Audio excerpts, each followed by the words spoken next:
is Disco Elysium Final Cut on PS4 Pro. First time play. Heard so many good things about this game, so let's get into it.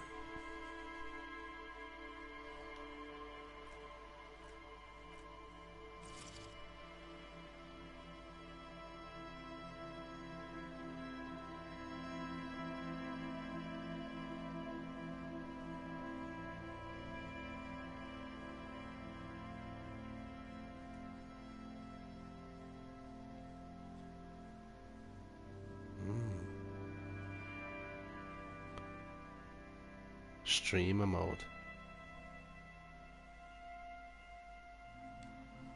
We'll try that.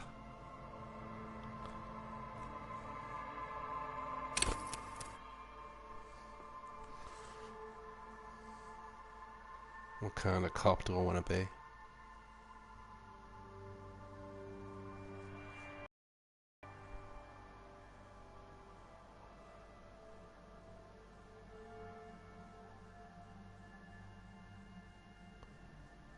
I'll be a thinker.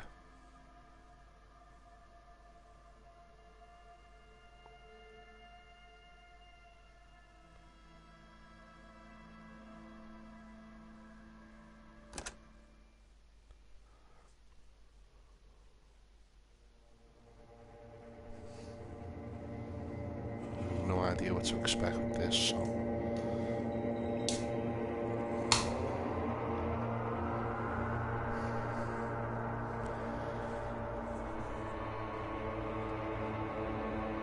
there is nothing, only warm primordial blackness.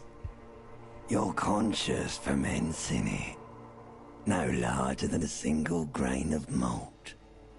You don't have to do anything anymore. Ever. Never, ever.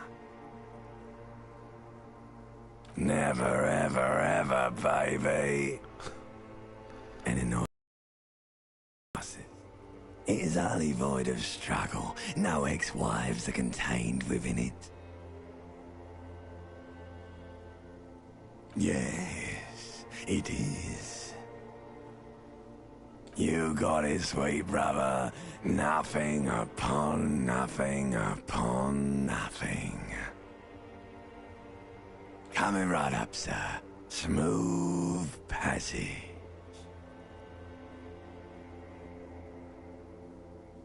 All right, nothing down to fuck all borough.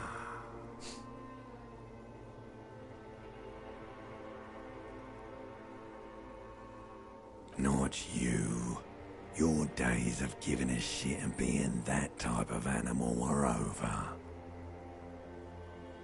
Do you really?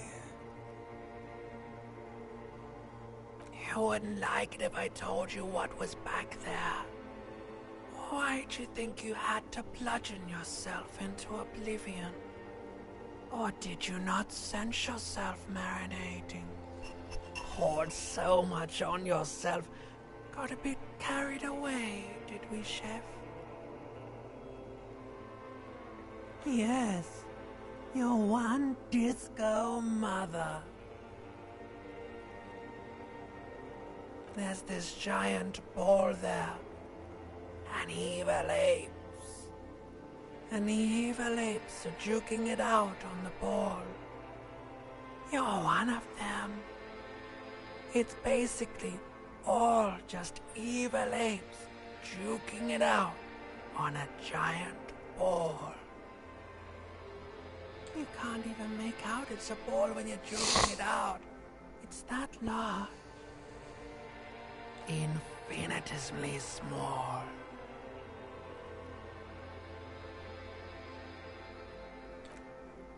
Vying for resources is just a stupid expression you picked up somewhere. The part of the presentation you want to take home with you is this. You have to beat the other evil apes in the face, or you lose. Some somewhere in the sore, bloated man-meat around you. A sensation. Like a fly to the ointment, your conscience sticks to it. The limbed and headed machine of pain and undignified suffering is firing up again. It wants to walk the desert, hurting, longing, dancing to disco music. The stench of liquor rises from your mouth, and with it, an ungodly headache.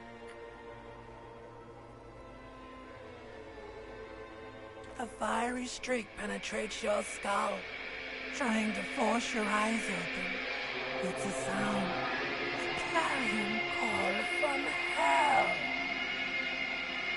Somehow, you know what it is. A caprice to name a motivate.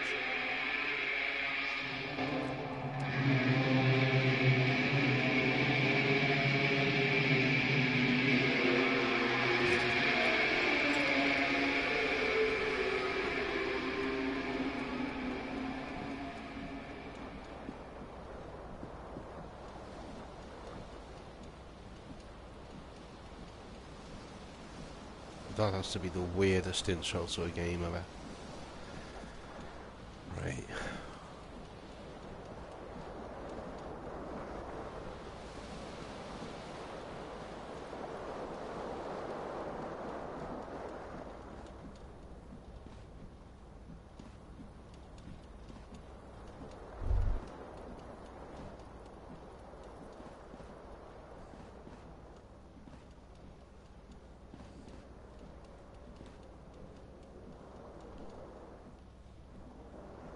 Okay.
Okay, so we got to examine these items of interest.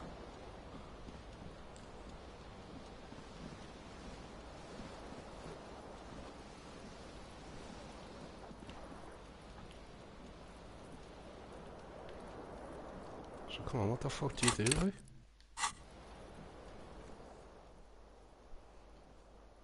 Action or interact as R1.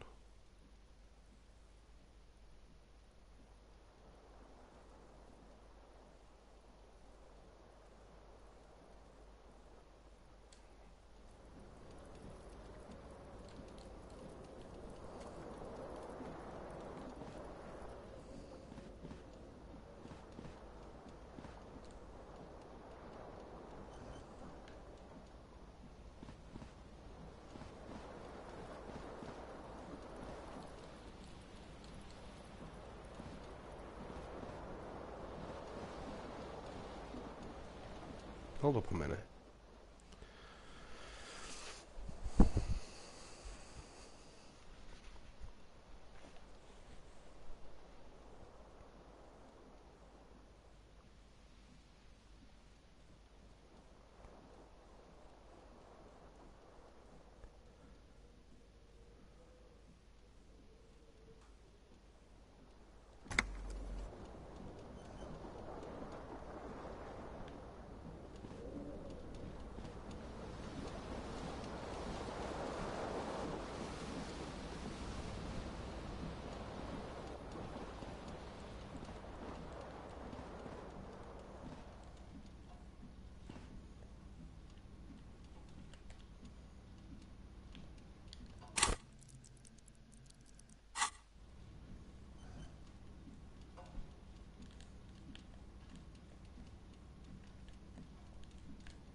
mirror hangs above a bent and broken sink. In a fierce discharge of masculine energy, someone has ripped half the faucet off. Hot water sprays from the base and steam covers the mirror. You cannot see yourself, just the outline of a man. Suddenly, you realize you have no memory of the face that awaits you there, underneath the soft vapor. As you slowly reach your hand towards the surface of the mirror,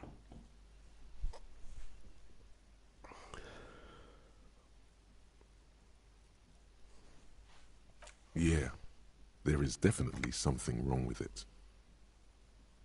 Where to even begin? There is the bloatedness, then the swollenness. It's like there's an upholstery of alcohol underneath your skin. Bet you are. Your nose feels like a small balloon in the middle of your face. It hurts when you honk it. It doesn't appear to be a particularly tiny nose either. Not with all the drinks it's absorbed for you. Bet you are. Your nose feels like a small balloon. It's not. It's swollen and snail-like, wriggling between your fingers. Behold.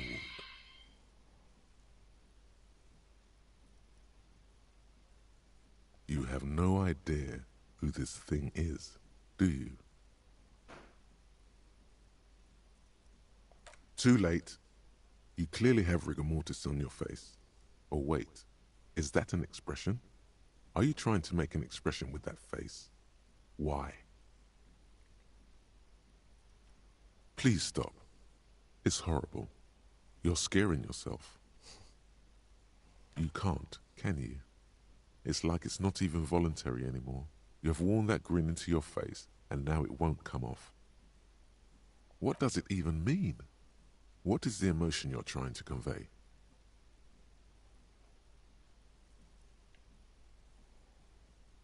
You are correct.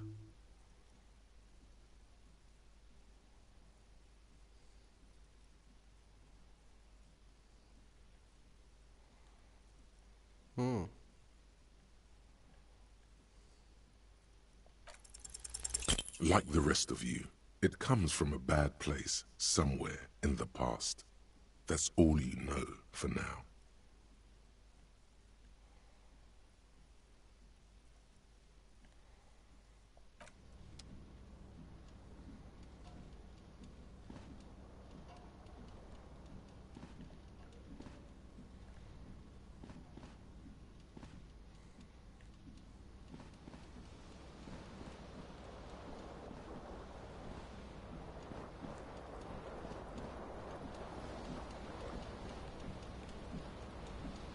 Okay. Is that how it is? Jesus Christ, that's like...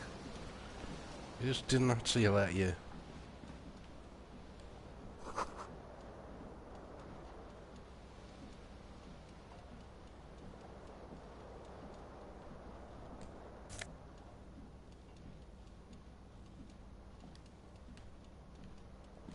A mirror hangs on the bathroom wall. In it, your face, adorned with the expression.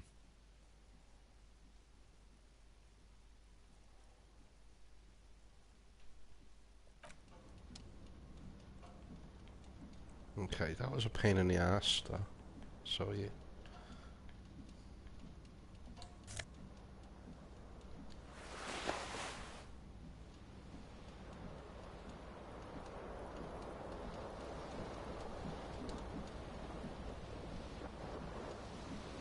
This fan has two chain pull switches. One ends in a tiny fan, the other in a light bulb. A truly horrific necktie has somehow attached itself to one of the blades.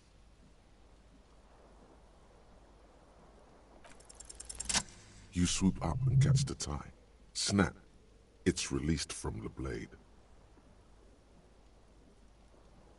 What you have in your hand is a truly hideous necktie, with 4 or 5 different patterns.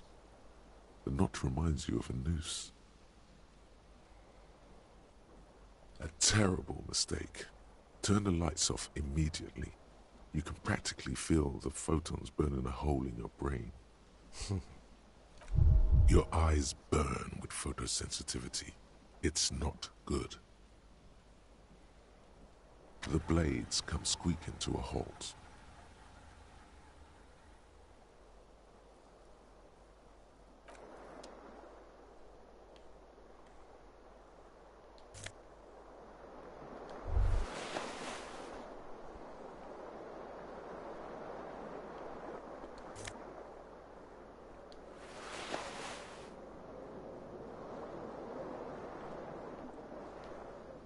You hear a jingle. Keys are clinking in the pocket of your flare-cut pants. It says "whirling in rags" on the aluminium keyring. There is a single key on the ring. The number 1 is etched on it. It should open the door. The Whirling in Rags is a hostel cafeteria on the urban coast, frequented by dock workers.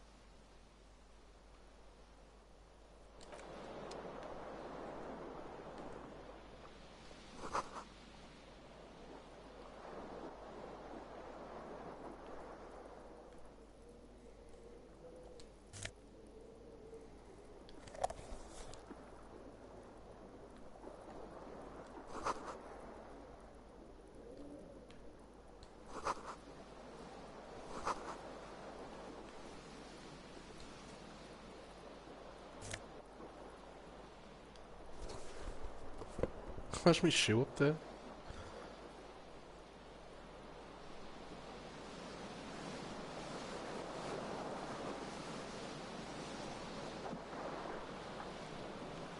Wait a minute, where is it? The window stands broken in its frame. Cold wind blows in. The morning light hurts your eyes. It's hazy, but you see the ocean and some war-torn buildings. The morning light hurts your eyes. It's hazy, but you see the ocean and some war-torn buildings. The shards face outward. Whatever broke this window came from the inside. A fine web of scarring covers the back of your right hand, but none of it is recent. More likely a projectile than a held object. There are no fragments on the floor from pulling a tool back in after impact.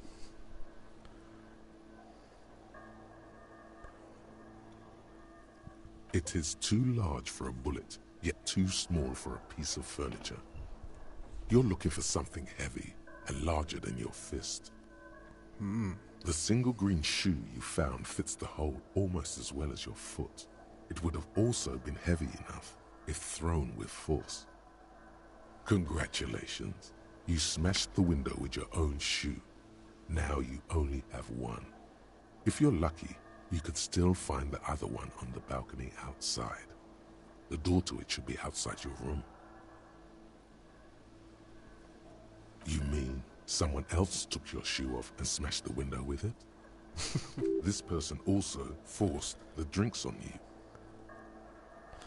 A cool wind gushes in. Your toes curl up from the cold.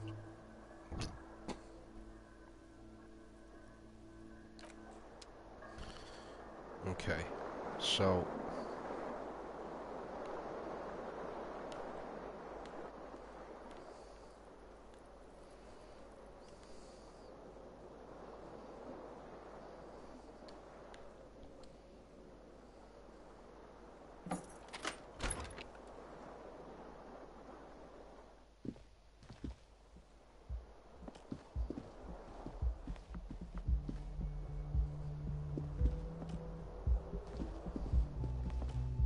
Hello, officer.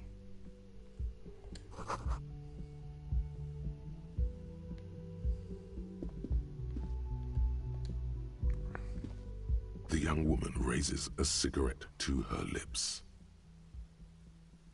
Her eyes are brown and her face is speckled with birthmarks.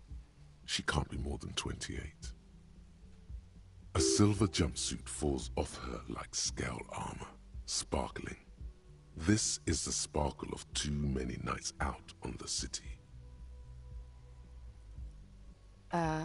No?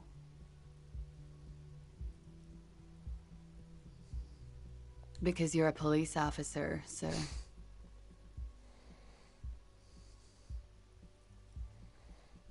Okay, cool. I won't.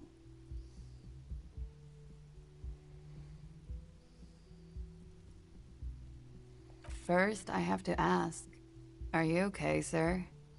You look like you're about to throw up. Can I bring you something? She's right. Something wants to come out through your mouth, right in front of her, right here. It makes you put your hand on your stomach and swallow. Sir, you've been here for 3 days. On official police business, no less. Couldn't say. In truth, so far, mostly drinking. You have no doubts about the drinking, but do you strike yourself as a tight-lipped drunk? She must have heard something.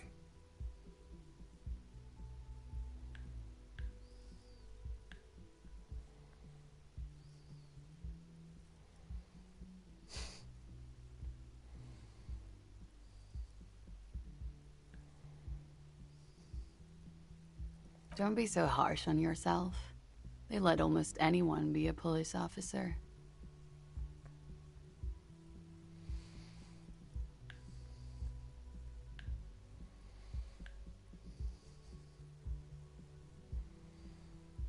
I can see that. Could it be because of the drinking? She hasn't had time to put her makeup on. This is her morning cigarette. She looks tired, her beauty waning faster than it ought to at her age.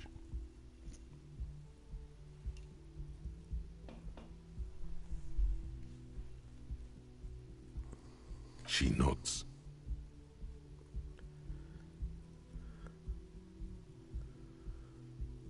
There's a mercenary out back. He's been hanged. The body has been there for a week now. The locals probably got tired of it and called the cops. I didn't mean to overwhelm you with information. You seem a bit lost, officer.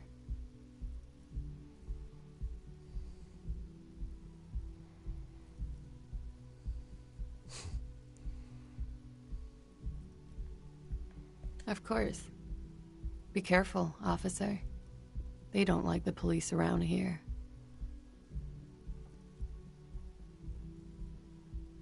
Something stirs in you as she's about to go. Call it an instinct, a need. The need to ask questions. It's like you've said the words 1,000,000 times before. She looks back at you, a light glinting off her eyes. You're a cop, Harry. It is unnatural of you not to want to ask questions. Yes?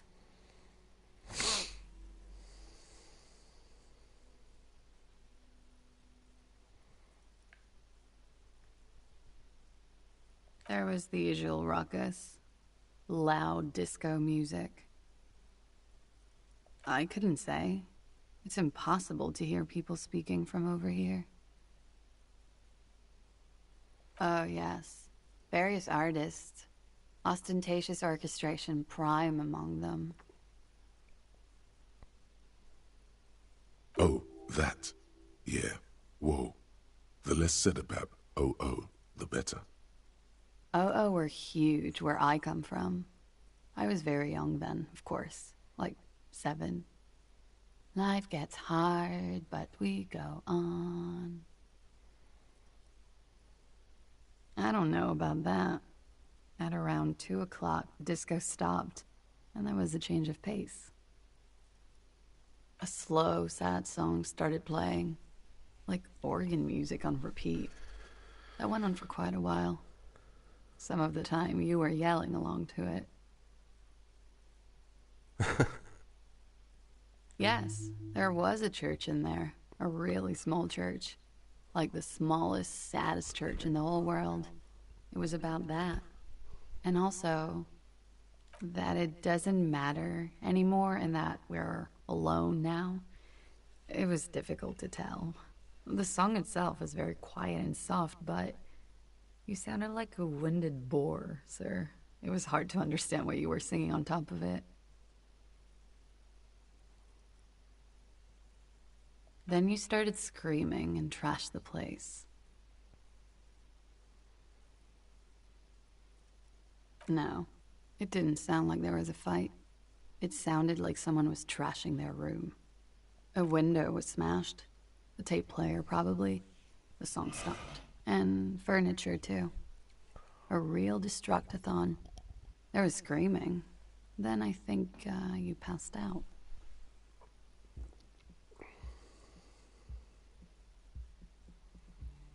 There was. I think you screamed that you didn't want to be this type of animal anymore. I may have misheard, but it was sort of memorable. I went out afterwards. Everything was quiet by then, around 4 or 5. And that was it. The dock workers are pretty cocky. They think they're police enough. At least here on the coast. I can't say about the rest of the city. You're in a hostel, sir. We are in Revachol. Revachol is the disgraced former capital of the world, divided into zones of control under foreign occupation. Half a century after a failed world revolution, she is central to our moment in time. You sure look like you're from Revachol. Revachol parties. Her accent suggests she is not from around here. She's from Aranier, another part of the world. It's 51. The current century? Centuries don't have numbers. They have names. And this is the current one. Civilization has existed for 8,000 years, sir. You're right. There is nothing funny about civilization.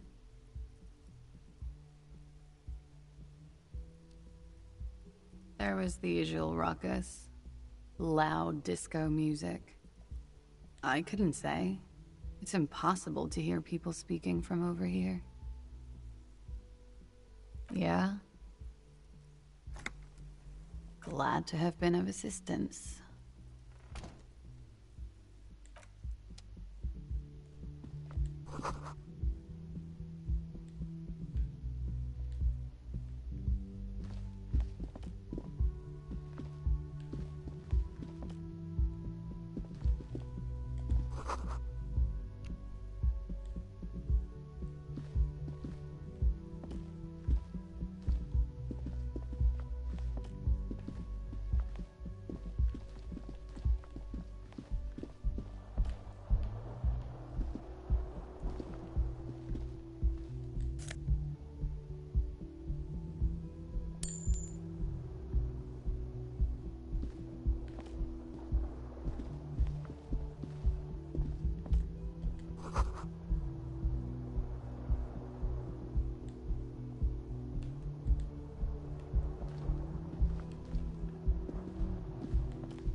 No, it's not that me in.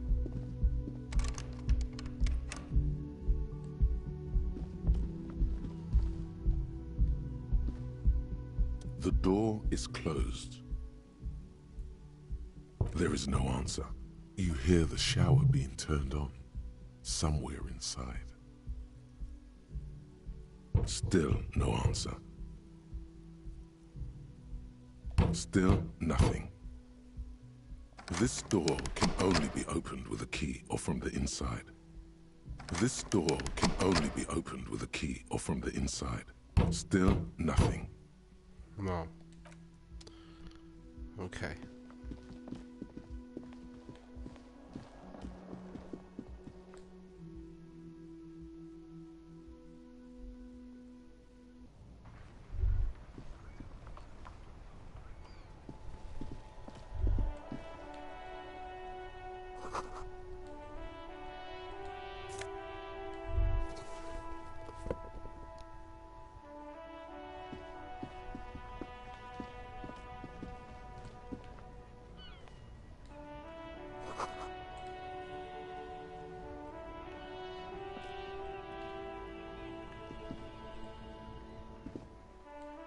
control system's a bit fucking fiddly, but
A man in his late 20s stands behind the counter, inspecting a stuffed seabird.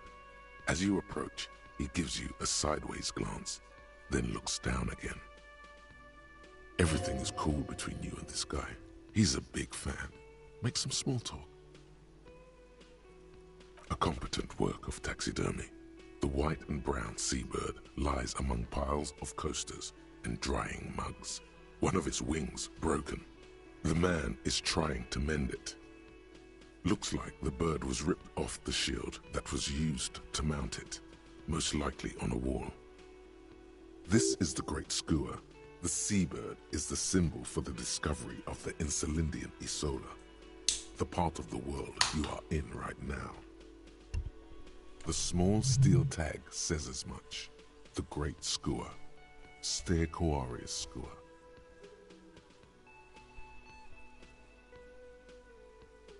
Look, your buddy is over there. Why don't you go and talk to him, okay? He pretends not to hear you, concentrating on the bird instead. No, I'm not the bartender. I'm the cafeteria manager. He's very animated all of a sudden. This seems like a touchy subject.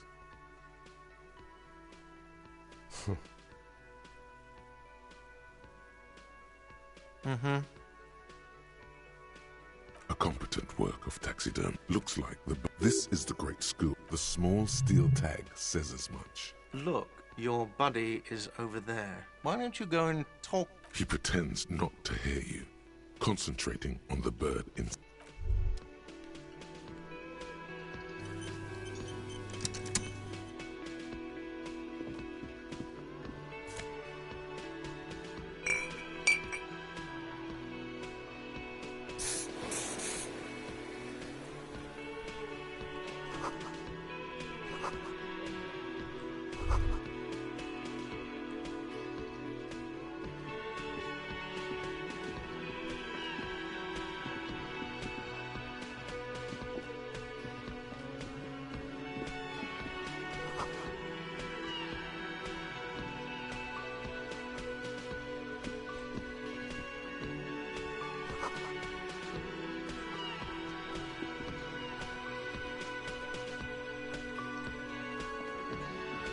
Hello, sweetie. You shouldn't keep your colleague waiting.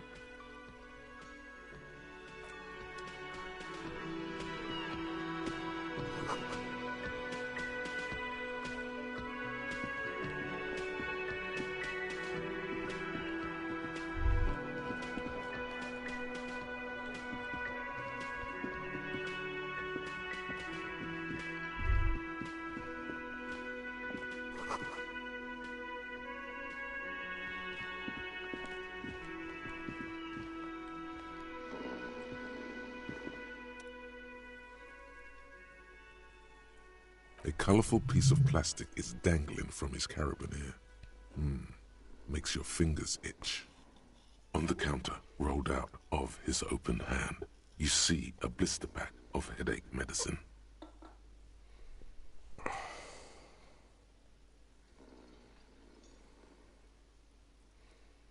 It's a dock worker's ID, doubling as a shift card and a job permit. A young, able-bodied man stares back at you from the photo.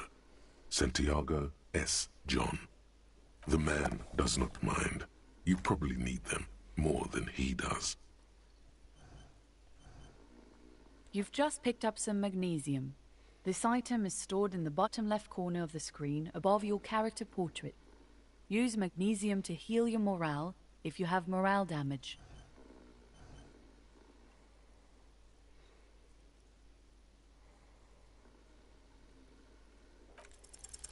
Your fingers find their way into the shackle, flicking open its spring-loaded gate. The metal loop holds the plastic ID and a leather-bound pocketbook. The man emits a loud snore. Is he about to wake up? Doesn't look like it, but you never know. Better be quick. You find a black paper note with a woman's profile on it. Seems like this woman lived centuries ago. The note says, 5 real. It feels nice and greasy. You slip the plastic ID card out of the loop and pocket it. The man continues to snore. Just for the record, you look nothing like the man on the document. The sleeping dock worker has little to say about your actions. He remains silent.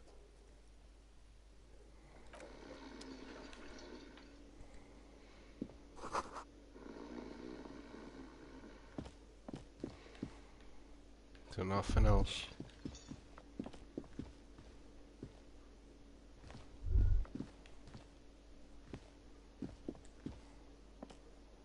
A bespectacled man in an orange bomber jacket is tapping his foot on the floor. Looks like he's waiting for someone. You. As you approach, he narrows his eyes and extends his hand in greeting. On the sleeve of his bomber jacket, as well as on its back, are the same enigmatic white rectangles as on your blazer. Hello, I'm Kim Kitsuragi, Lieutenant, Precinct 57. You must be from the 41st. You realize he's waiting for your name.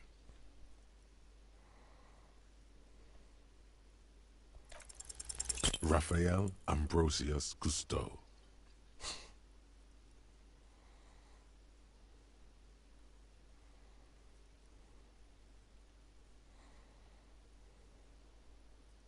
Yes, it is. Raphael Ambrosius Cousteau is one classy name for one classy cop. Yes, well. Not for a moment does he believe that's your real name. He casts it aside as an intra-departmental joke or a peculiarity he doesn't understand. It looks like we had a little scheduling error on Sunday. Saturday too, actually. Have you had time to talk to the manager here? What he means is, he has been trying to meet up with you for 2 days, but you have been otherwise occupied. Then we should ask him for a rundown of the area. Get me up to speed. I understand the scene is out back, right? It also wouldn't hurt to assure him the police are finally here. In full force, I mean. Have you mapped out the initial interviews?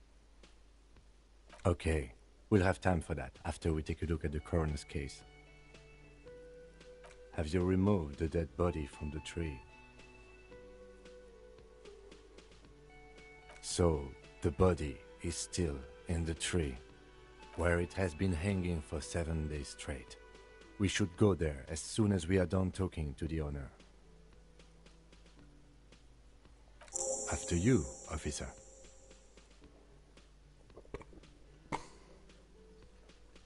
If you're about to embark on an investigation, shouldn't you have a badge? You mean you don't have a badge? Losing your identification card is a serious matter. My vehicle has a shortwave. You can use it to report your badge missing. I advise you to try to locate it as quickly as possible, but getting the body down should still take precedence. Lieutenant Kitsuragi is now in your party. You can talk to him whenever by interacting with him.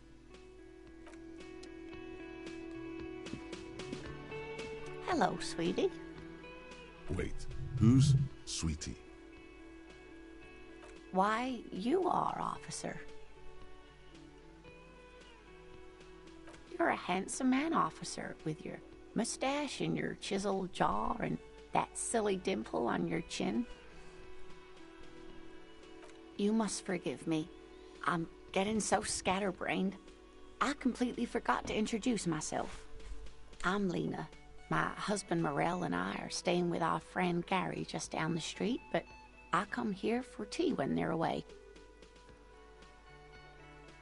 This Lena is wacky enough for the motley crew. Hire her on the spot.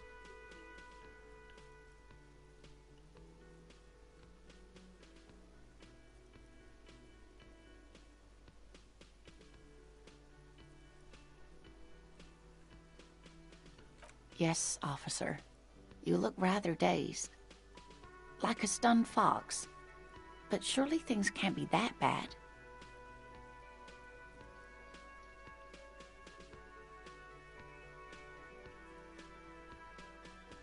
Oh my. You know where we are, right?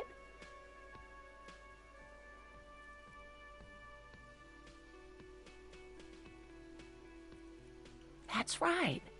In a hostel called the Whirling in Rags, to be precise.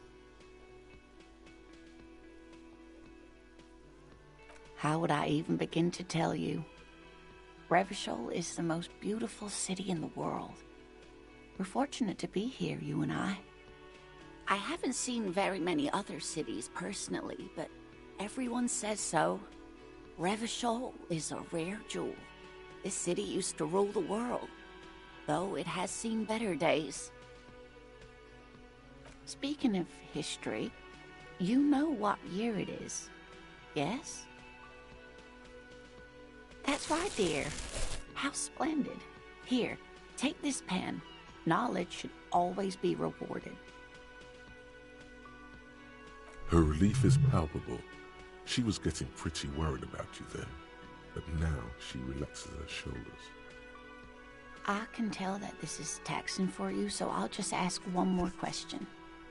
What regime are we living under? What mode of government?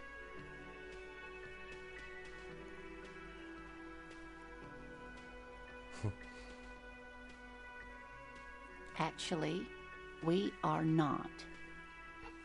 You could say that about almost any other nation, but not Revachol.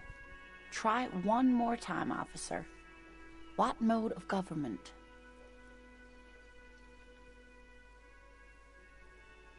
Nope, sadly not. Revachol is what's called a zone of control, under an alliance of foreign powers called the Coalition. We have no government of our own, and what democracy we have is market-driven. Meaning, buying is voting. It is quite disappointing, yes. A lot of people would like some form of representation.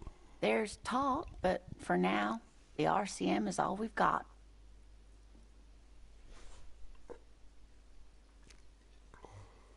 Oh dear. And you were doing so well. There aren't any cops in Revachol, not in the traditional sense. The status of law enforcement has been a complicated matter since the revolution. But we should stop for today, sweetie. You look like you need a break. Besides, I'm not the best person to explain the big things to anyone. She's scared now. She's realized you really are brain damaged.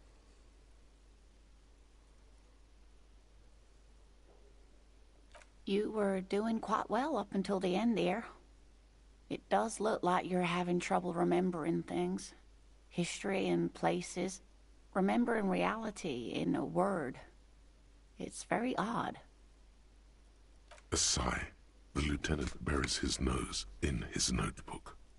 But maybe a fresh set of eyes is what the world needs. And while I'm no doctor, such bouts of amnesia are often temporary, so I wouldn't worry too much.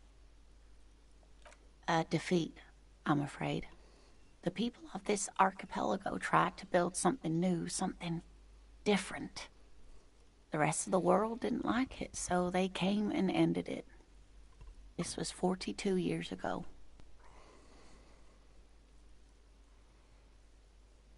Of course, sweetie, I really don't know how to explain it better. Someone more educated in sweeping matters. Maybe you should ask. No. I'm not an encyclopedia. I won't be a guide either. I'm a detective. Of course. Then I don't know. Someone rich, maybe? Wealthy people are educated. Though I don't know where you would find a wealthy person in Martinez. That's a good point. This doesn't look like Rich Central. Whatever do you mean? Sequence killers? Oh my. But I think you already have a partner, sweetie. A partner who'll need you to help him get a corpse down from a tree.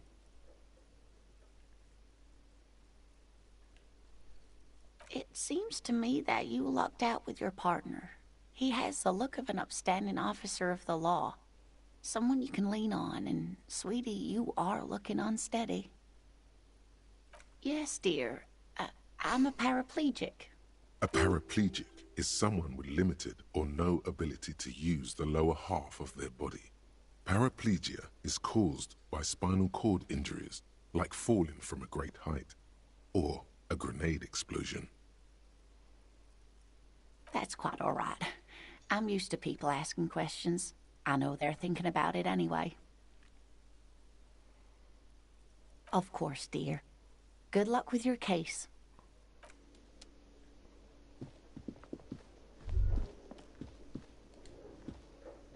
The man with the unimpressive beard notices you approaching. He drops the ledger he was holding and turns to the lieutenant. Mr. Gart, right? You run this place. Yes. I am Kim Kitsuragi from Precinct 57. This is an inter-district investigation, so joining me from Precinct 41...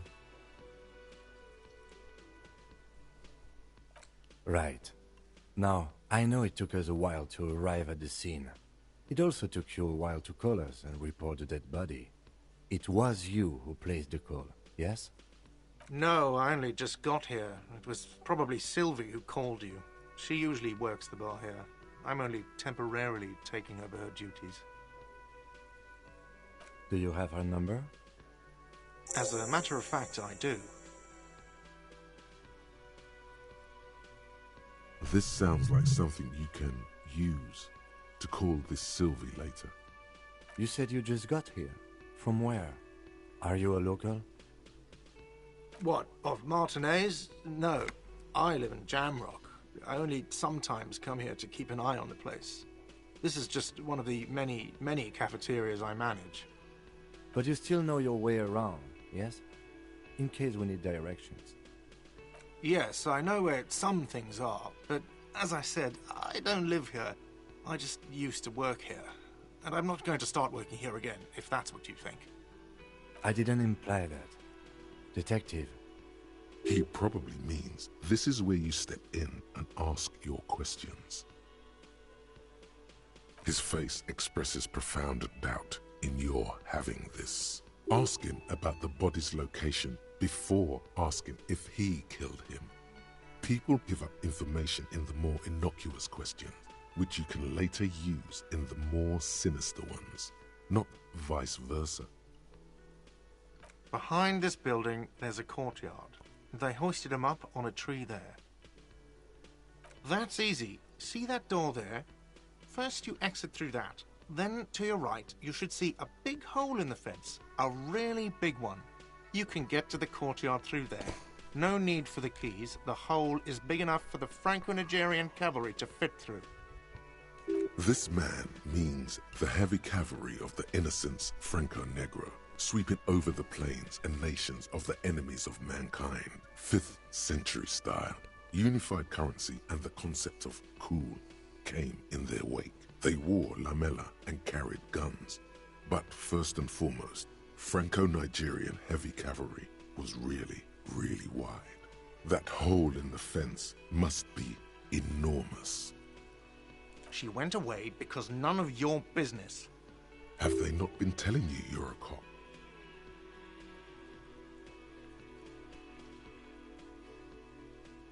Okay, you got me. She went away because of the dead body out back. And because I asked for her number. That's why Sylvie went away. I hope you appreciate that. Thank you.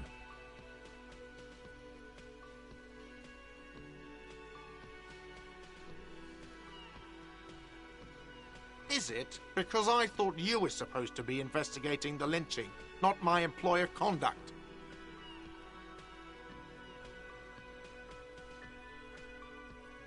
Good for you. Was there something else?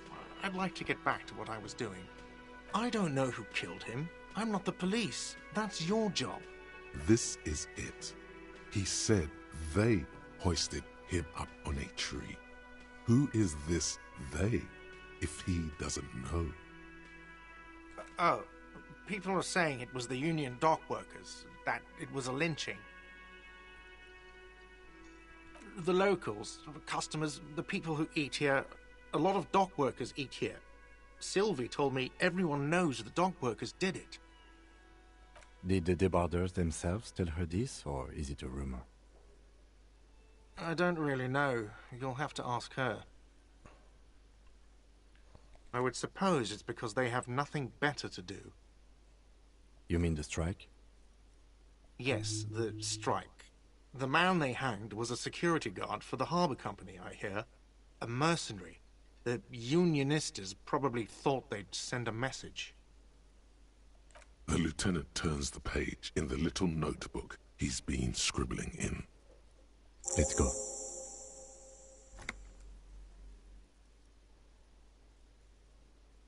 Not so fast. You owe me 130 real.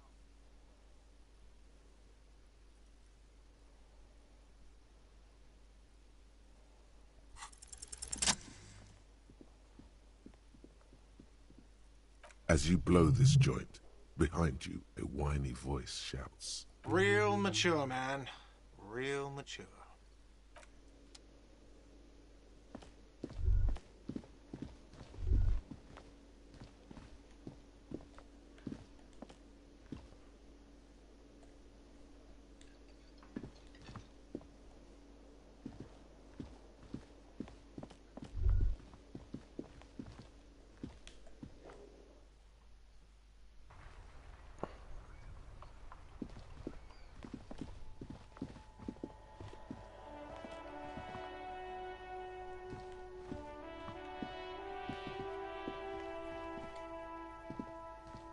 An old call box with a matrix of push buttons lists all the companies in the East Delta Commerce Center.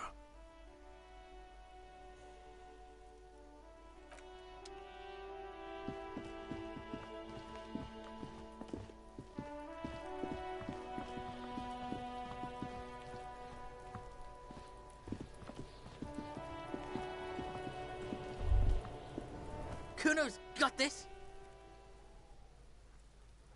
If there ever was such a thing as an ugly kid, then this is it. He's almost exquisite in his ugliness, like a gremlin. Oh yeah, Nappa Gumpy, Kuno!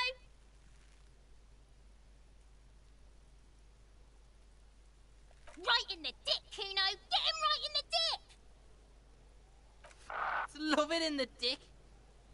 The boy is sweating profusely. His eyes are like two black holes and his jaw is twitching as if trying to break free from the empire of his body. Fuck that! Kuno, yeah! Right in the mouthhole! Shits himself? The rake, Kuno! You should throw the rake at him, Kuno! The fuck? Does Kuno know what a rake is? Kuno's not a gardener.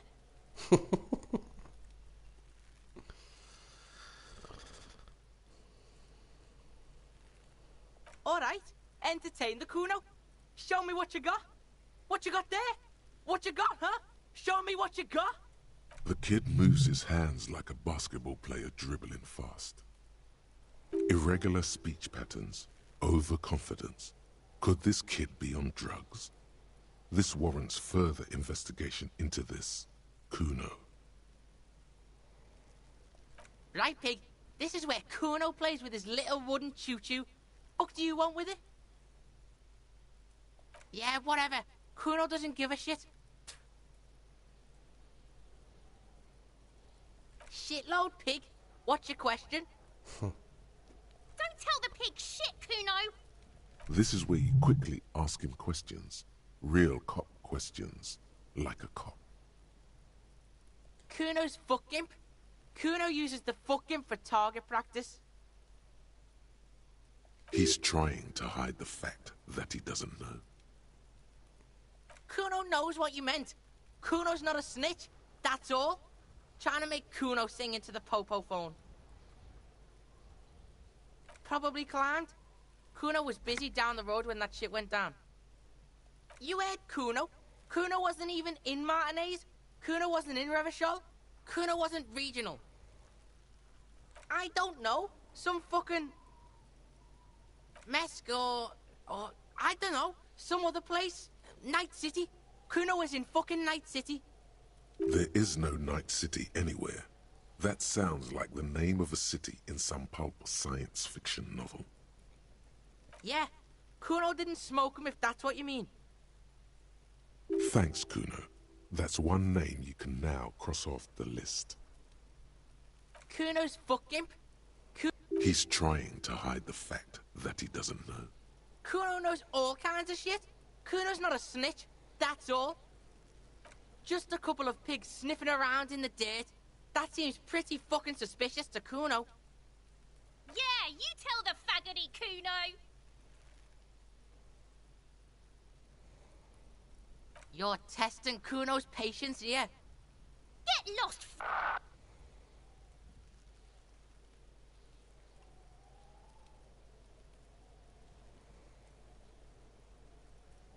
The fuck about it? You're testing Kuno's patience here. Get lost, Yeah? The kingdom of Kuno? The fuck do you want with it? Kuno needs a good slap. Yeah, whatever. Kuno doesn't give a shit. Kuno's Kuno, pig. It's always Kuno, never I. Clearly the kid's using the third-person perspective as a shield.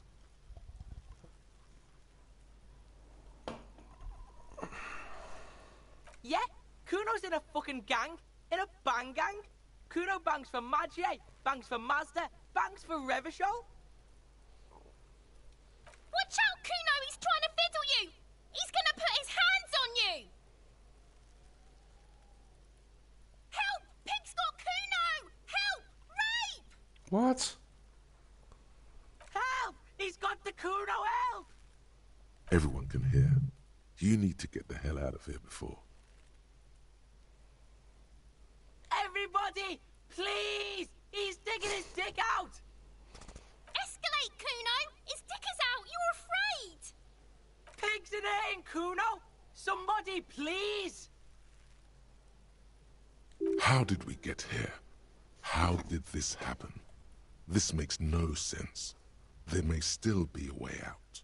Just appeal to his reason. No one? Kuno's doing this because he likes it, pig.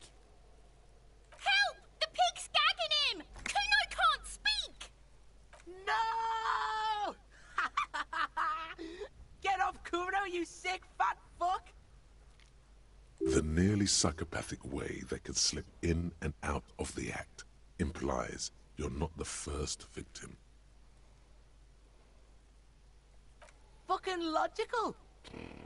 Help! The logical pig is fiddling Kuno!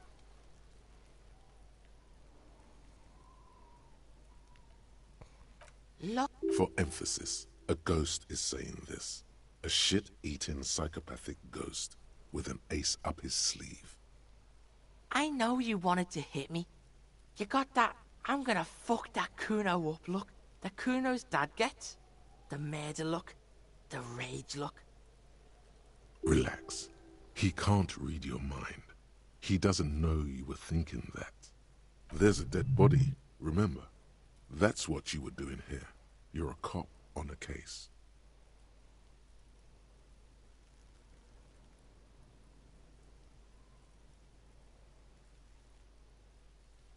I know what you thought. I'm gonna fuck that Kuno up. I'm gonna shut that shit down. You know what? You should've, because now you're nothing. You're a joke to Kuno.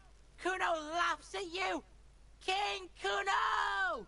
Kuno turned you into his prison, bitch! You're gonna be in this shit with Kuno! No, you're not. We can just leave. Bitch, you're gonna be in this shit with Kuno forever! A peepo is a type of hat, by the way. You don't talk to me about my fucking peeper! You don't know where I come from! You're just Kuno's bottom bitch!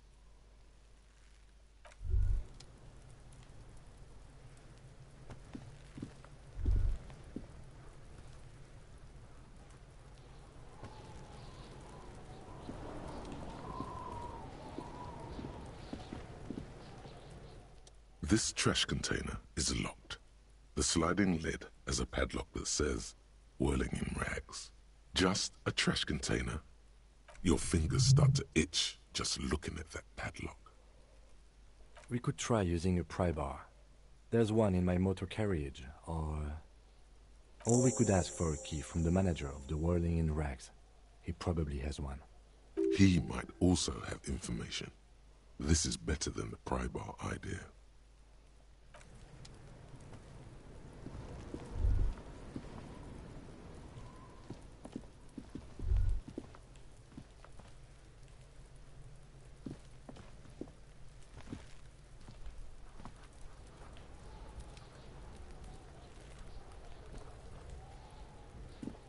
There are several footprints in the mud, left by work boots. Anywhere from 6 to 12 pairs have walked here. Heavy workers' boots with reinforced toes and hobnails, all over the yard. Isn't this something an industrial worker would wear?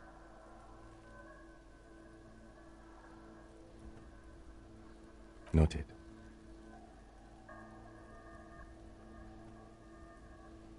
Noted. Maybe more than 12. No, 8 pairs of boots have shuffled back and forth in the mud.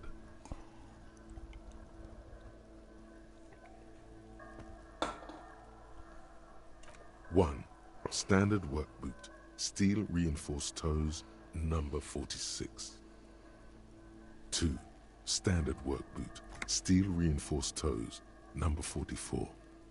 3, hobnailed work boot, steel reinforced toes, number 43. 4, standard work boot, number 45 or 46. You don't know. It's a miracle you can tell the prints apart as it is. 5, another standard work boot, steel reinforced toes, number 44. 6, an aberration, light as air, even pace, same make of boot, but number 41. Impossible to tell. Good. You're not bad.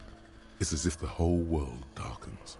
Everything else has a thin film. 7, the glowing outline of a standard work boot, number 46. But the imprints are twice as deep as the others. The weight exceeds 200 kilograms. 8, and yet another standard work boot, number 44. There's an aberration in the pattern of the sole, however.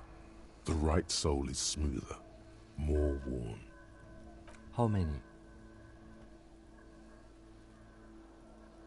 I was pretty off then. I counted 20. I never got the hang of it. Hyperopia. Do you see anything out of the ordinary?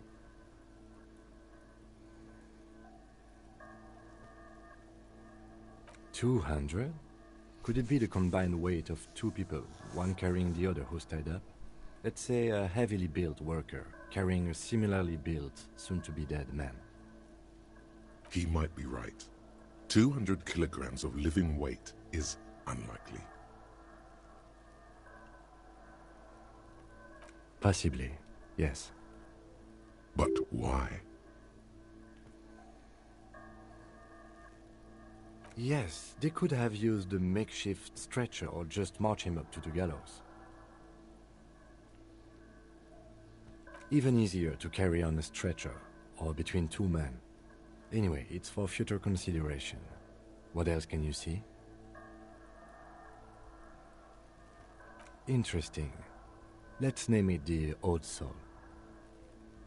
Someone operating a workbench with a pedal? Like a joiner at the harbor. Or maybe a drummer? No, it's not. Forget I said it. We are not looking for a drummer. Perhaps it could be a driver. A driver would wear out the right shoe before the left. The accelerator is on the right. We should keep our eyes open around the traffic jam. See whether anyone strikes out as a potential suspect. Seems prudent, no? Mm-hmm.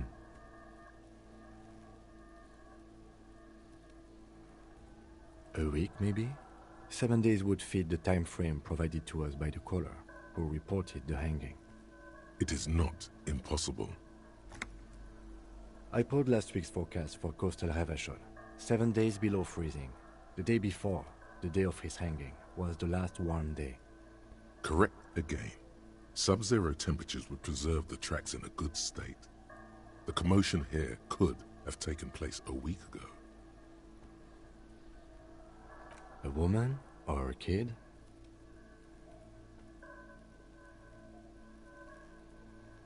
Understood. Anything else? What do I think?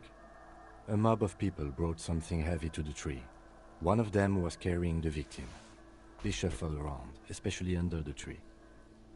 Then, after hoisting him up, they stood in a semicircle facing his direction. At first glance, this appears to be a lynching. Indeed. They all stood in a row here and looked at the tree. Yes, everything fits so well. Carried him over, hoisted him up, watched him hang. This is easy. The lieutenant's eyes narrow. He's thinking to himself. Either way. What else?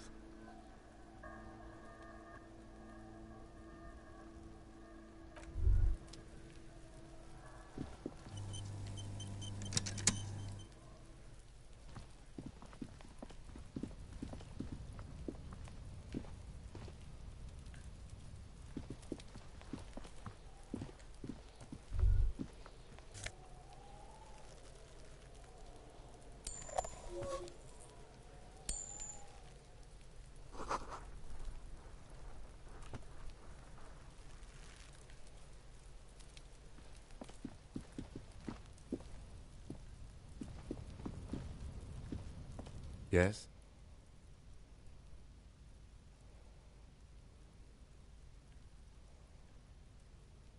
No response. He just arches his brow. He's having trouble processing it, believing it even. Have you tried concentrating on something other than your personal affairs?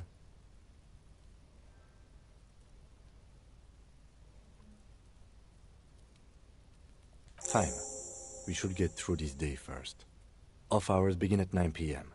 If you're still having trouble then, I can give you an orientation. Focus on other people's troubles, not your own. That is a relief. A moment passes. The lieutenant glances at the sports watch on his wrist.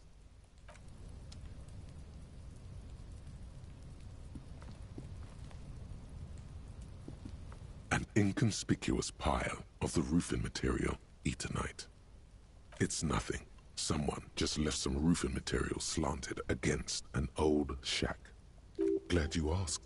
When junior researcher Olari Tal invented Eternite in the Vartna Polytechnic Institute some 30-odd years ago, he thought it would last forever.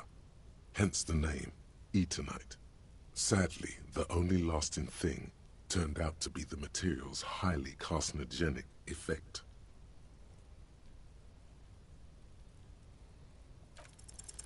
Because it's nice and orderly, well-laid palettes, easy on the eyes, rhythmic pattern, calms your mind. Mammals like this stuff.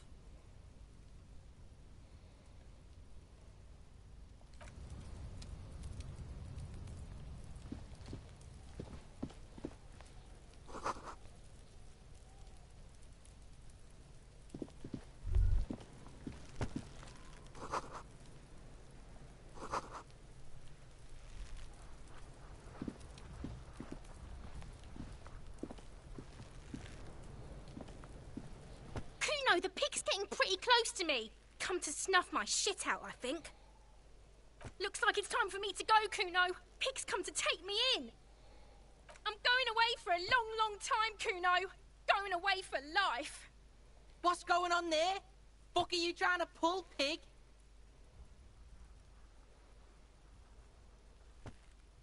I come from the woods, good Davidu. You don't want to go there with me. You don't want to see what I've seen. Don't be traumatizing here. Get the fuck out of here. I'm gonna smack you.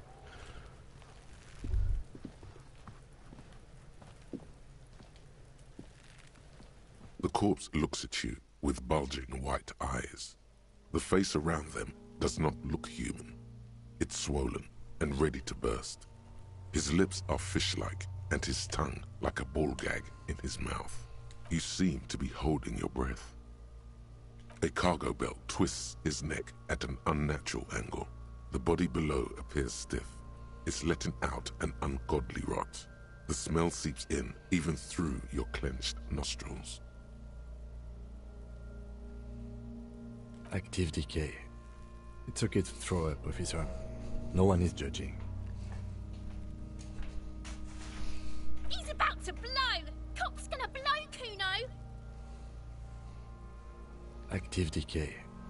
It's okay to throw up, officer. No one is judging.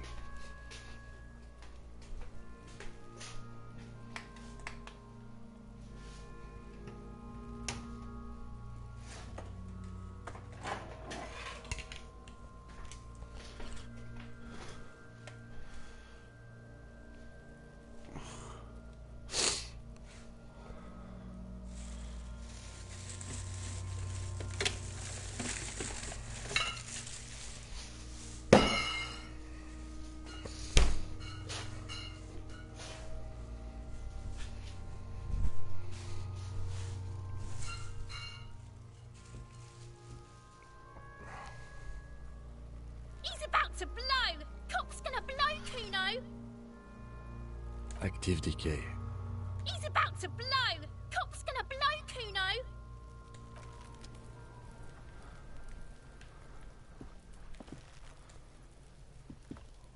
There he still is, looking right through you with his white eyes. The smell is repulsive. It pushes in from your mouth. More instant and more familiar than anything you'd expected. More fever than odor. It fills your mind, flushing you from within.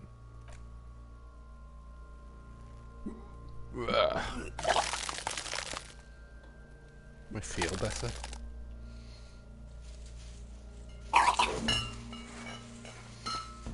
You feel a great force ringing from your stomach.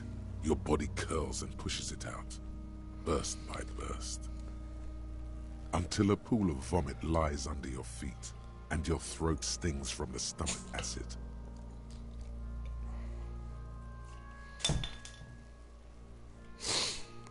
The smell of Commodore Red rises from the pool.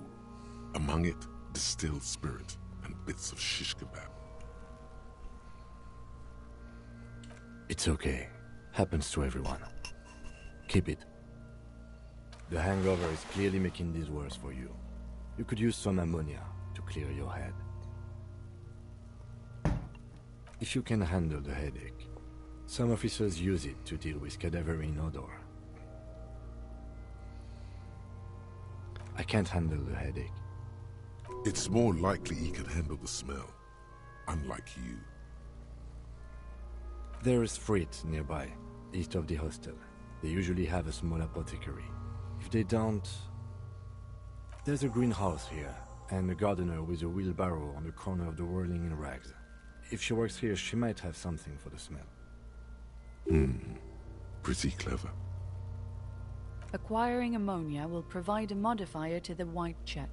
Modifiers make checks easier and allow you to retry them.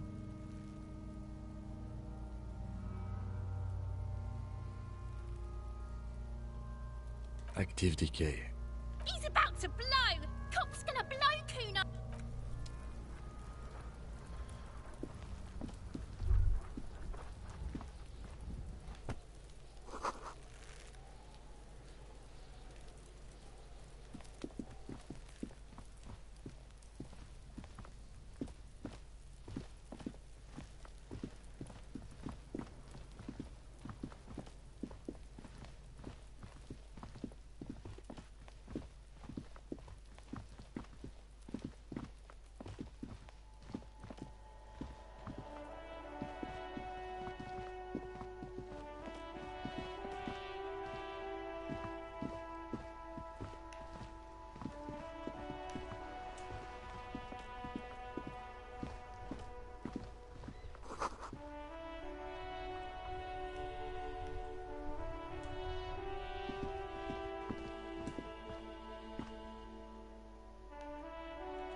The RCM in Martinez.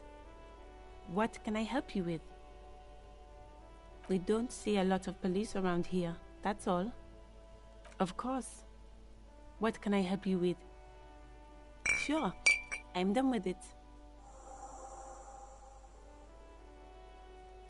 Go easy on that stuff. It gave me a terrible headache. Of course. Where to? What do you mean? Yes, sir. District of Martinez. He knows where we are. He just wants directions. There's the pier, the Cape Side apartment buildings, some more tenements. Not a lot, really. The harbor gates. Some kind of commotion, I think. I don't follow the local politics. Some shops and a bridge. The canal bridge leads to the coast, but it's broken, I think. Some kind of accident, probably. Just coast. There's a little fishing village there, and a fish market. But that got closed down ages ago. It's just water. No, actually, I think they call it the Martinez Inlet. There are some islands in the bay, but they're hard to reach. No problem. Excuse me? Oh, well, I didn't write it there. I'm just sitting here. Okay. Of course. I won't hold you back. If there's a corpse, then you're going to need those gloves for the autopsy. Sure, keep them. I have another pair.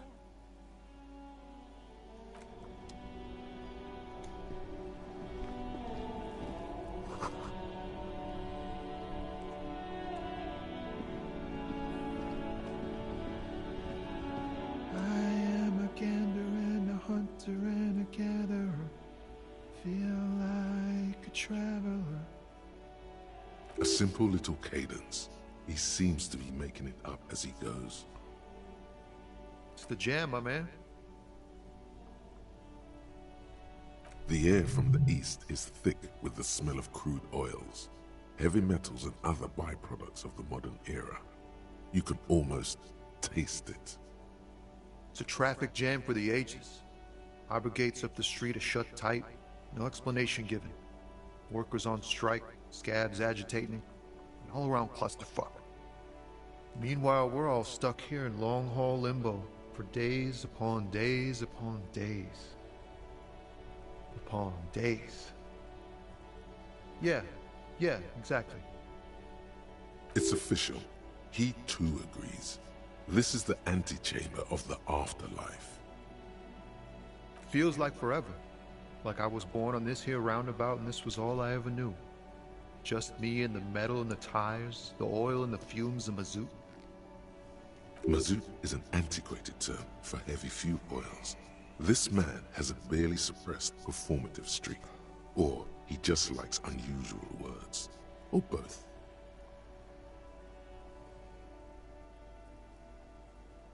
Yeah, imagine. It's been a whole week already. So tell me, what do you need? It's like, whatever's going on over at the docks. Workers got a blockade set up, making demands, no way in or out. Going on strike would probably help you dodge a bullet or two.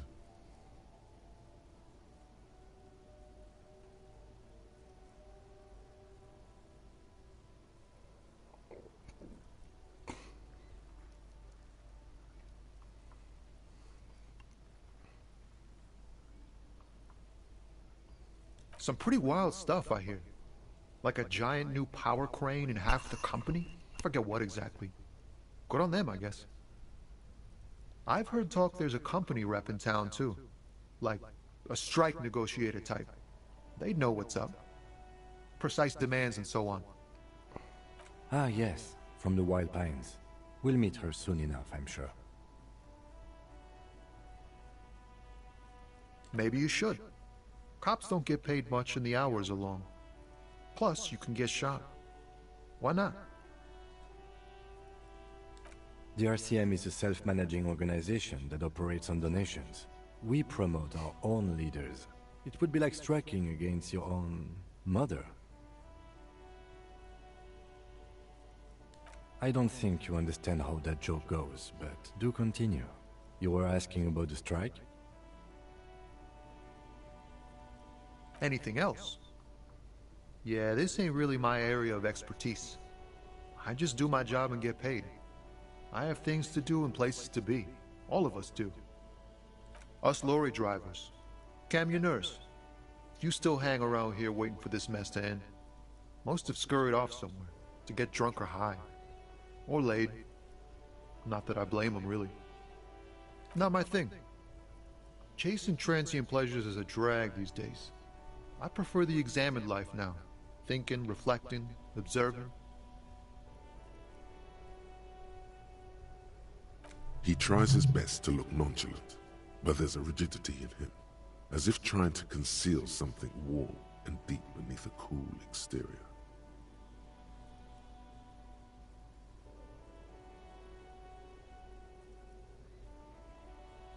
Oh, high-grade narcotics, illegal firearms, stuff like that. Relax. He's merely joking.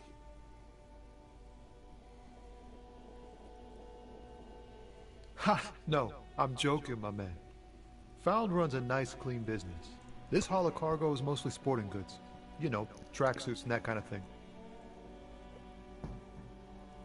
They usually get shipped to Grodd in the Occident, though we've been making headway in the Il-Moran market lately.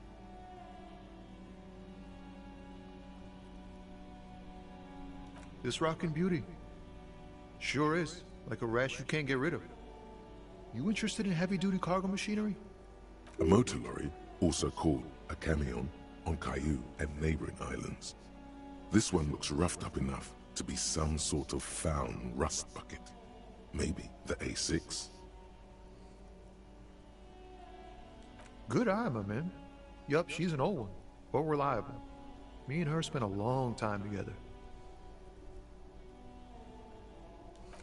We're pals and all, but I can't just freely hand out the merchandise. The bosses won't be happy. The man taps his fingers rhythmically against his arm.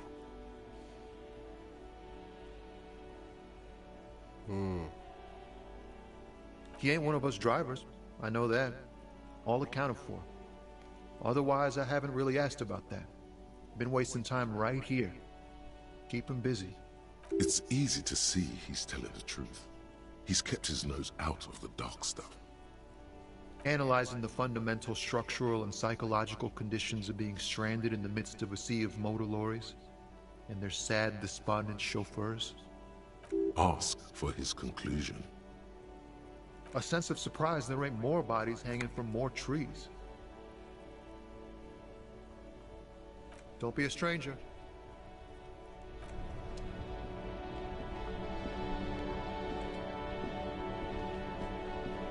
Before you stands a motor carriage. The bodywork is covered in blue and white livery, bearing the number 57. Vapor emanates from the large engine on the back of the vehicle. It hasn't had time to cool off yet. This must be the infernal machine that tore you from oblivion. The Caprice Kinema motor carriage. In the cabin, you are welcomed by a set of steering levers, a radio microphone on a hook, a pull-out toolbox under the seat, and the flow of the fuel preheater gauge. A scent of leatherwork and heavy fuel oils washes over you.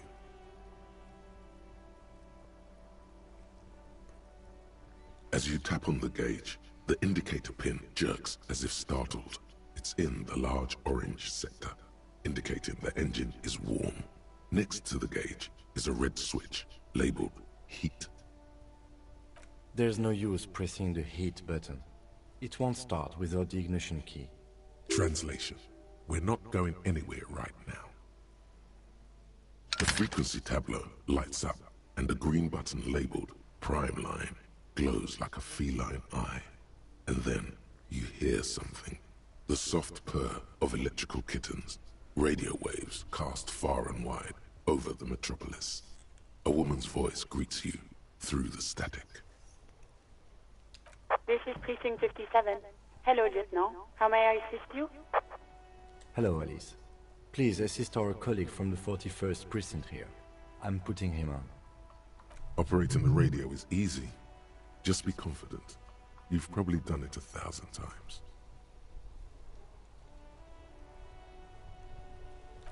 This is Officer Alice Demetri, Precinct 57. How may I assist you? Under the green Prime Line, a yellow saved button catches your eye. You wonder what the Lieutenant's default radio station is.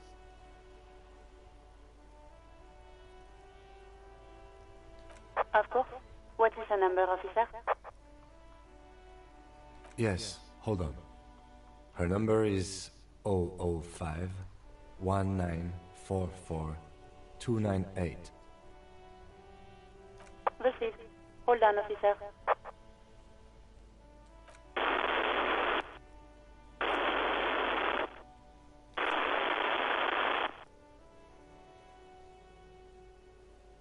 Lieutenant Kitsuragi slowly begins to tap a little rhythm with his right foot. Quite a lot of time has passed.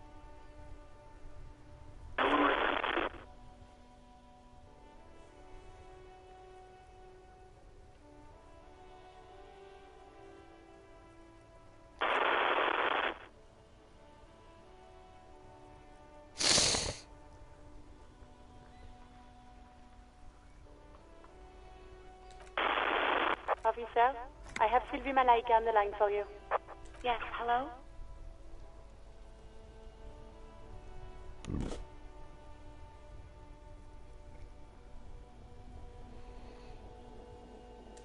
Oh, right. Hello, officer. What can I do for you? You mean, why did I leave the bar? Honestly, I'm not really comfortable discussing it with you, sir. Why not? What? No, why would you even think that?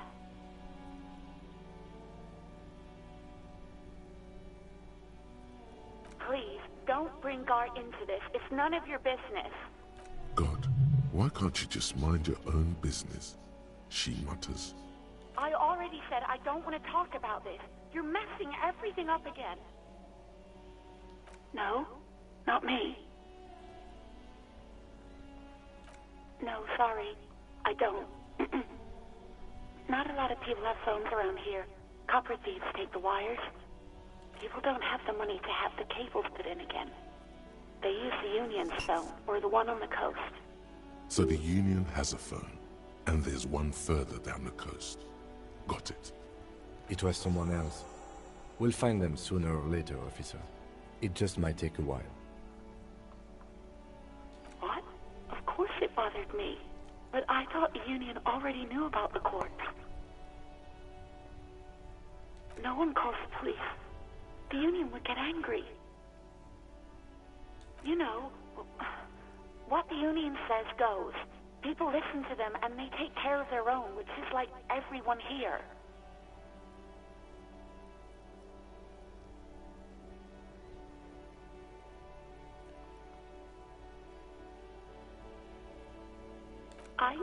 I didn't want to get in trouble with the others. Push her further. Show her the error of her ways. The other people who live around here, local people, I didn't want trouble. You don't live here. You don't understand. Squealing is frowned upon here. Everything is dealt with, well, by the Union, internally. Please, I just didn't want any trouble.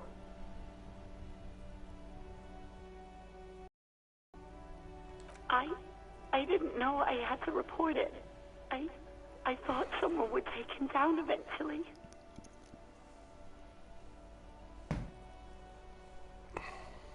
Yes, I know. It's just... Was there anything else? No, sorry. I don't. People don't have... So the Union has a phone. It was someone else. We'll find them sooner or later, officer. Yeah, go on. I do hope so. Please, don't call me again. Bye. Yes, you have obviously done something to upset her at the Whirling in Rags, when she was still working there. I'm not mad, it's just... You were so drunk and so emotional all the time, and then the skua thing happened. It just made me want to quit. The stuffed bird, the great skua, you threw it against the wall while screaming, "Fuck that bird," and acting like a maniac. I think you said it had been giving you shit ever since you got there. It was a pretty bird. There since I started working in Whirling. I really liked her. We call her Scotty. Yes, obviously. You were the worst client I've ever seen. And I have seen so many assholes in this place. I've had sailors fighting, Union guys grabbing my ass, kids stealing booze. Once a guy was glued to the karaoke machine every night for 2 months. But you, well, you were worse than all of them. Honestly, you were getting borderline aggressive. Even about little things like not turning down the volume at 3 a.m. I even liked one of those songs you kept listening to on repeat. No more. I hate it now. We Go On by the O.O. I can't listen to it anymore. You've turned it into a parody. To hell with that song. Then there was your room, your project, an experiment to see how bad it can get in there. I tried to send the cleaner, but you wouldn't let me, threatened to make me understand. I had no idea what you meant, and I don't want to know. And then you screamed something about how you're a piece of shit human being, and why does anyone even let you work as a policeman, that you'd fire yourself, but you can't even do that. And then I had to deal with your toilet, the one you clogged with police documents, causing water damage downstairs in the kitchen. I'm an absolute arsehole. Admit it. I won't even mention you waving your gun around, harassing customers, threatening to sing karaoke, threatening to kill yourself. The ones I had to wrench out of your toilet.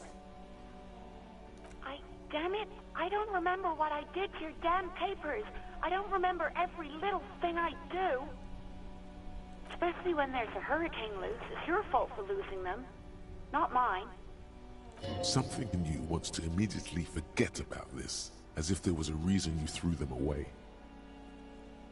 No, you really weren't. You were simply the worst.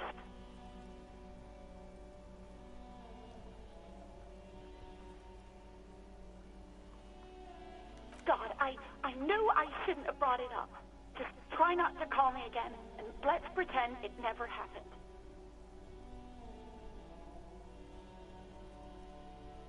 You hear a sigh of relief on the other end of the radio. Wordless, the call breaks. Then, the already familiar voice. Anything else I can help you with, officer? Just a second, officer. 10-2, 10-5. This is 41st. Come in. Over. Why has everybody got a French accent? The man uses relay code. You've got this. You're a cop, and cops know relay code. 10-4, message received. 10-5, relay message. What's your status? Over. 10-18, state your message, sir. 10-9, over. 10-4, message received. This is a very serious situation. I need to 10-22 the captain. Over. Is it him? What does he want? Says he lost his badge and needs to report it. He what? He lost his badge? Who lost his badge? Dick fucking Mullen. Who do you think? It's Officer Dick Mullen from the bestseller Dick Mullen and the Lost Identity. Dick Mullen is not your name. It's the name of a fictional detective who would not lose his badge. Defend yourself. Immediately. They're laughing at you. 10-4, I hear you, officer. I'm just going to make a note here that you are in pursuit of your misplaced badge. Over. Fuck me. Mac, come here. You've got to hear this. Dick Mullen lost his badge. What's going on? Super Cop here lost his badge. He lost his what now? His badge. He lost his goddamn fucking badge. He asks you to please stop saying he lost his badge. Why? Did he find it? Sergeant Orson was wondering if you found your badge yet. Over. You don't have a comeback. Sorry. It's hard to think like this. He's not replying. Looks like he's still looking for it. 10-9, come again. I didn't get that. Over. New heights even for Captain Sober. Ask him. Ask him if he's lost his gun, too. Sergeant Orson wants to know if you lost your gun too. Over. Check your pockets. Check your... Holy fuck. You don't know where it is, do you? No. It's gone. It's not fucking on you. 10-9, come in, officer. Did you get my question? We were wondering about your gun. Over. Lying? Over the phone? It's easy. Just say it like it's the truth. And then it becomes it. He says he didn't. Thank God for that. That would have been a nightmare. I don't even want to imagine the poor prick who has to relay that kind of news to the captain. Losing his badge is bad enough. Tell him to find it, and fast. We can't have some gangbanger running around with it. We're all glad to hear you've not lost your gun, officer. You need further assistance? Over.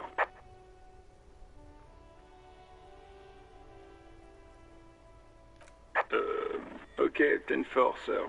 I hear you. Relay your question. Over. Wait.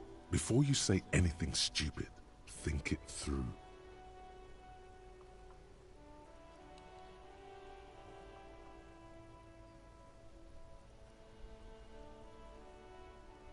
You're going to be looking at a straitjacket if you tell everyone you lost your memory. Beast. 10-4, sir. I'm not hearing your question.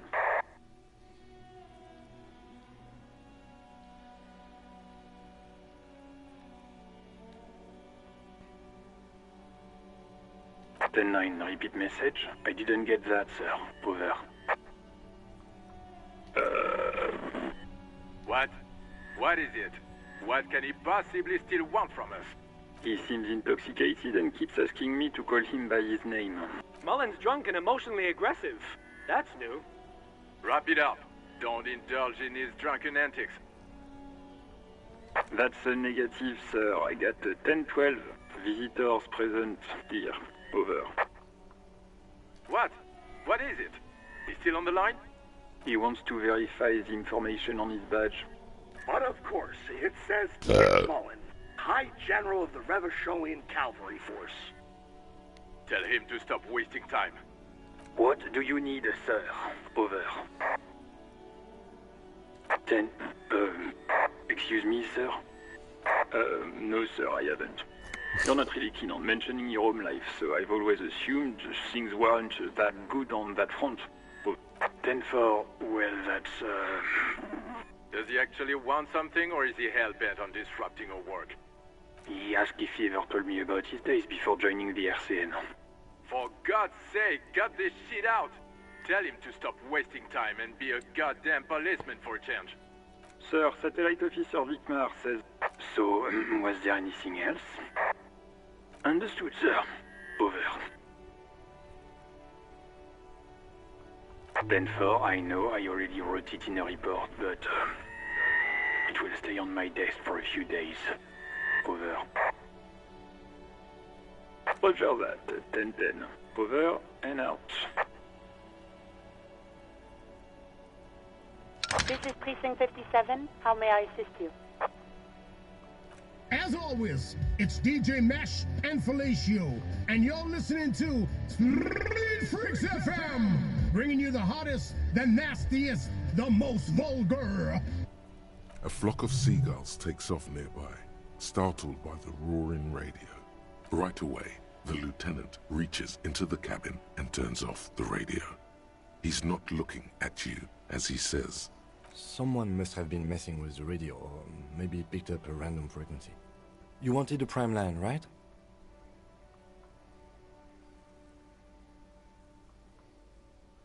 Oh, is that what it was called? Go for it. Turn the radio back on while it's still on the Speed Freaks FM. Souped up motor carriage for one bad mama's boy. For the heavier foot and the freakier. God damn it! Look, it helps me to stay alert on long nights, okay? It's a method. I'm not some kind of speed freak or... You would be too if you had this motor carriage. But seriously, let's quit joking around, alright? We have a case to investigate.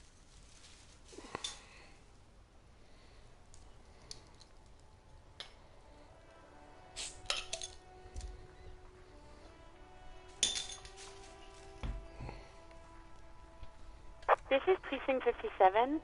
Can I connect you to someone? Just a second. Sylvie Malaika on the... Yes, hello? Oh, great. What else do you need, detective? Yes, I know who you are. You're a police officer. The law. This exact conversation has happened before. Establishing authority before this young girl seems to have been important to you in the past. Don't go there again.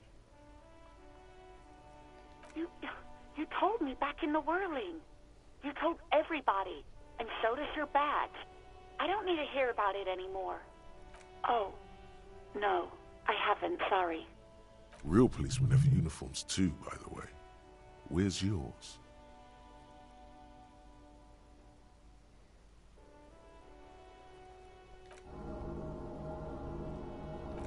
You mean, why did I leave the bar? Honestly, I'm not really comfortable discussing it with you, sir. Why not?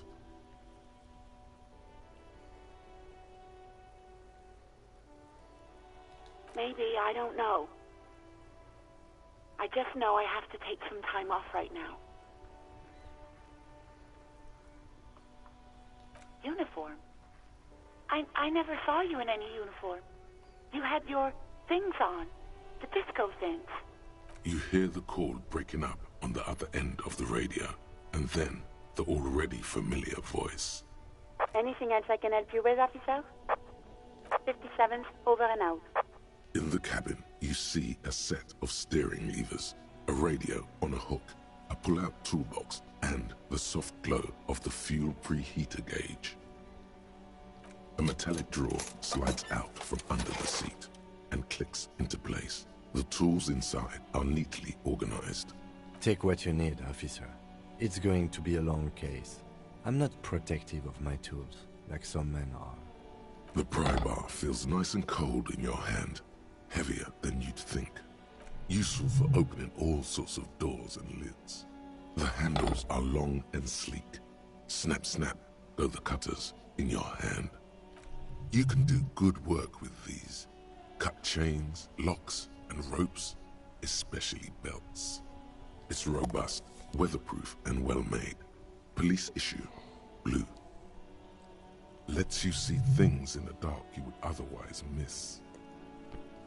The pull-out toolbox slides back into its nest. Preheater gauge casts a warm glow on the steering lever. The white suede feels luxurious under the touch, and the metal clutch handle so very familiar in your palm.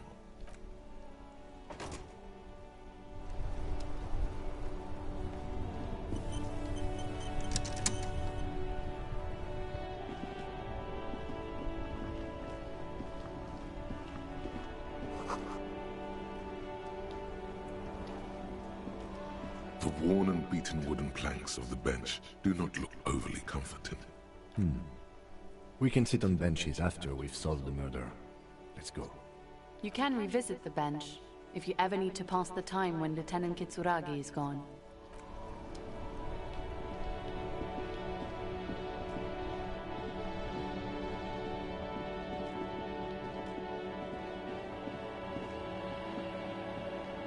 The music's so soothing, isn't it? It's quite cool.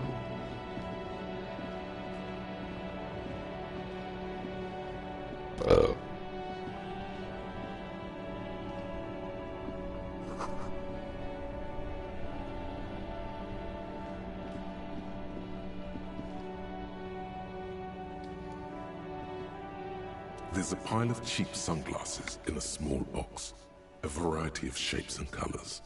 You like sunglasses, officer? I've got the latest styles right here.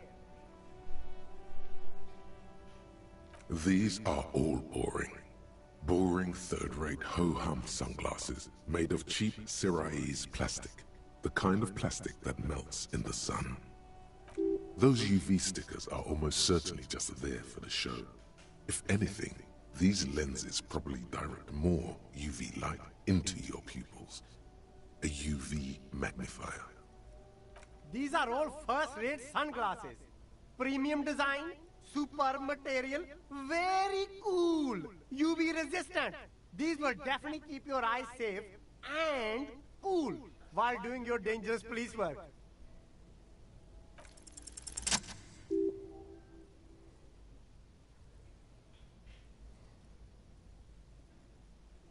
Oh, very interesting choice, officer. Very high culture. This is how a sea monster sees the world. You've become a sea monster. Giant, hidden, and strangely tender at heart. All is blue. Alright, but these actually make your vision worse. It's like literally being underwater. Wow, officer! You look so cool!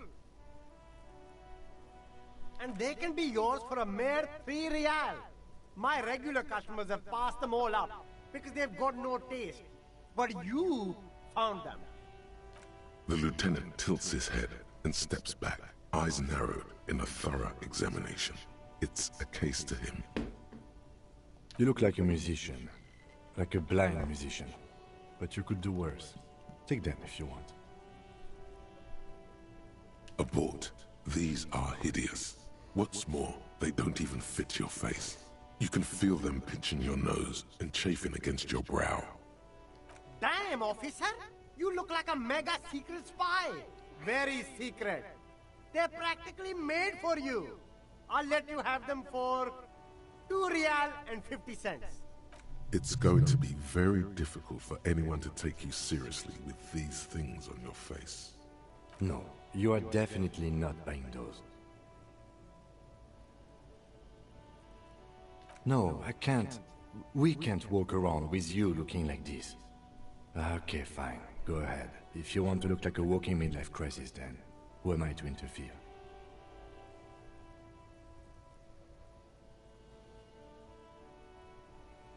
A good starter pair, officer. And when you're ready to upgrade, come back and see me.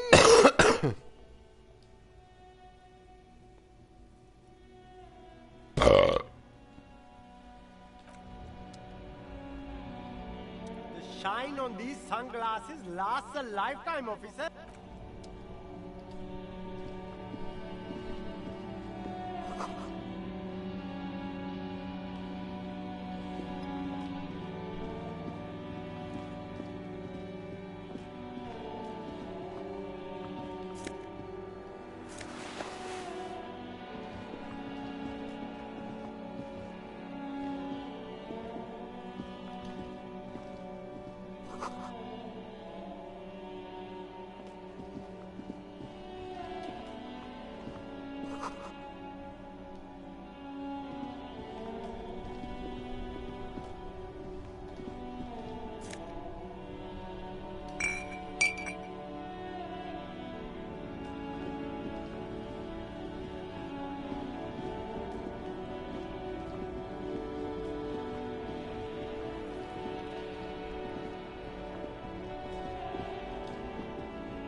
Welcome to Revachol.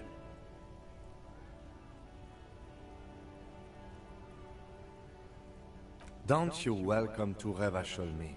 My grandfather came here from a 3,000-year-old racist isolationist culture, while your ancestors came to this island a mere 300 years ago. Every school of thought and government has failed in the city, but I love it nonetheless. It belongs to me as much as it belongs to you. It's men like you who keep Revachol divided, making it that much harder for everyone to climb out of this post-war limbo. What he means is, fixation on the Revacholian nation makes it harder for Revachol to actually attain self-determination. Oh, come on, man. I just said, welcome to Revachol. It's a lorry driver thing. I know exactly what you meant. You think my kind doesn't belong here, that I should watch myself and behave. But you see, I'm an officer of the RCM. It's actually my job to make sure you behave. I would advise you to remember that.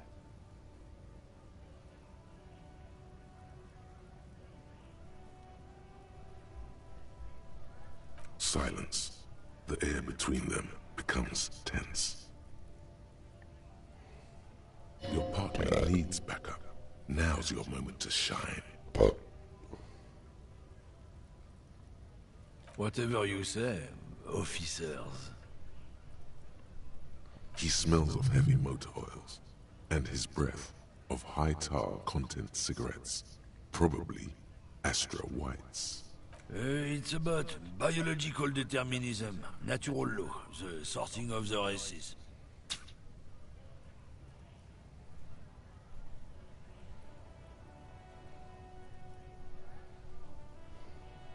Not the most popular topic nowadays, with the coalition in charge and all.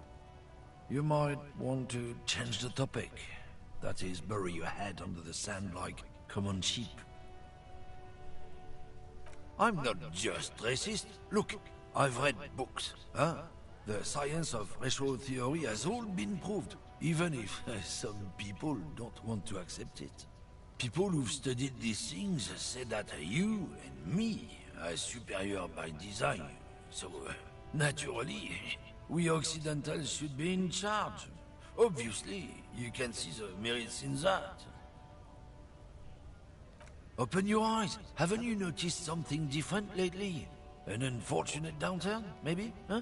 When members of the superior race cease to believe in their innate superiority, They stop competing for resources. This concerns you, policeman, so you better be vigilant. The damn kips are showing up good lately. Same with the mosquitoes. And the other intruder species too. They're on the precipice of cultural victory. Cultural victory? What is this then? It's what the kips of Boogie Street are going for, right under our noses. And the others too, on the radio. Heard any chansons lately? Heard any motetos or leader? No. Dominating culture is how they plan to win. It's true. Also, you need to realize the dangers of mixing races. Who knows what might happen if people don't stay in their birthplace? You might end up with a new sub-race, with unknown characteristics, leading to extra competition. That's why you've got to control the offspring. Don't push your luck. Runt.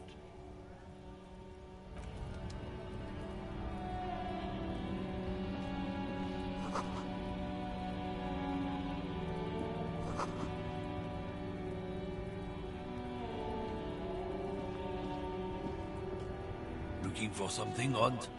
Come to tell me to fuck off again? Oh, not much anymore. I'm here to pick up some cargo, but the dock workers are on strike, so it's a sit and wait on your ass situation. Apples? Apples is exactly the kind of thing you'd say if you had something to hide. Look, as detective, I come from a long line of lorrymen. We got ancient rights and privileges. Oh, I'm here to pick up a load of fucking apples, man.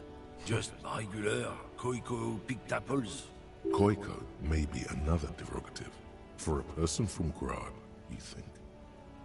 The man bites his lip and drops the near-finished cigarette lingering between his fingers. He reaches for a new one. It's about biological determinism, natural law, the sorting of the races. Not the most popular topic nowadays, with the coalition in charge and all. You might want to change the topic. Bury your head under the sand like common sheep. I'm not the only one. Look, I've read books. The science of racial theory has all been proved, even if some people don't want to accept it. People who've studied these things say that you and me are superior by design. So, naturally, we Occidentals should be in charge. Oh?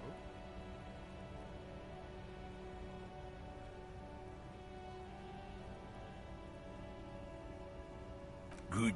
If we, the evening people, pull together, we can form a bulwark. Root out the forces that seek to undermine the well-being of our people. Lieutenant Kitsuragi's stern expression remains unchanged, but you sense he can't be happy about this turn of events.